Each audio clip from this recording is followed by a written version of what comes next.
হাসিনা ওয়াজেদ বৈধ প্রধানমন্ত্রী, এরা অবৈধ।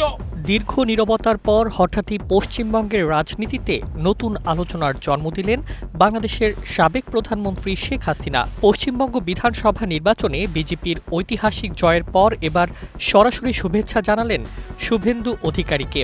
শুধু তাই নয়, বিজেপির বিজয়ীদেরও অভিনন্দন জানিয়েছেন তিনি।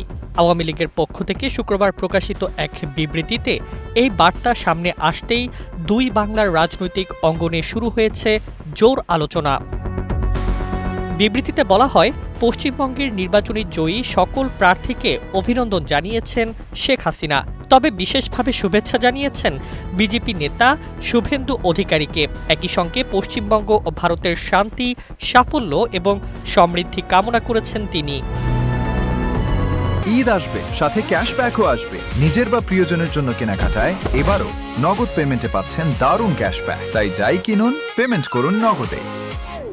রাজনৈতিক বিশ্লেষকদের মতে এই বার্তার পেছনে রয়েছে বড় কূটনৈতিক ও রাজনৈতিক ইঙ্গিত। কারণ ২০২৪ সালের জুলাইয়ের রাজনৈতিক পট পরিবর্তনের পর ভারতেই অবস্থান করছেন শেখ হাসিনা।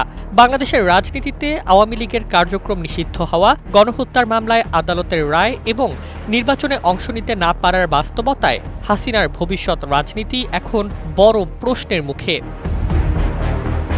এই অবস্থায় শুভেন্দু অধিকারীর সঙ্গে হাসিনার সম্পর্ক বিশেষভাবে আলোচনায় এসেছে। কারণ পশ্চিমবঙ্গের নির্বাচনী প্রচারণার সময় থেকেই শুভেন্দু একাধিকবার প্রকাশ্যে বলেছেন, শেখ হাসিনাকেই তিনি বাংলাদেশের বৈধ প্রধানমন্ত্রী মনে করেন। এমনকি বাংলাদেশের রাজনৈতিক পরিবর্তন নিয়েও কড়া অবস্থান নিতে দেখা গেছে তাকে।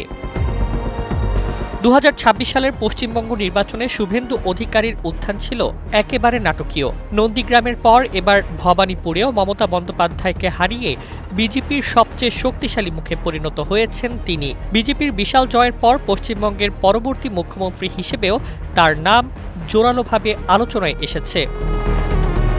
শুধু রাজনৈতিক সৌজন্য নয়, শেখ হাসিনার এই অভিনন্দন বার্তাকে অনেকে ভবিষ্যতের আঞ্চলিক সমীকরণের ইঙ্গিত হিসেবেও দেখছেন। কারণ তিস্তা পানি বন্টন থেকে শুরু করে সীমান্ত রাজনীতি, পশ্চিমবঙ্গের নেতৃত্ব বাংলাদেশের জন্য সবসময়ই গুরুত্বপূর্ণ। এদিকে শুভেন্দুর ঘনিষ্ঠ সহযোগী চন্দ্রনাথ রথ হত্যাকাণ্ডের পর পশ্চিমবঙ্গের রাজনীতি আরও উত্তপ্ত হয়ে উঠেছে। বিজেপি ইতোমধ্যেই এটিকে রাজনৈতিক প্রতিহিংসার অংশ বলে দাবি করেছে। News desk, ২১ television.